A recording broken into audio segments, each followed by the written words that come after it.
Half cook lang, tama na half cook. No. Okay na siguro half cook.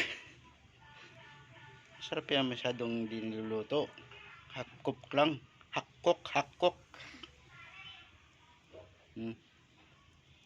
Tara na. Tara na mga kahulas. Ano pinaantay nyo dyan?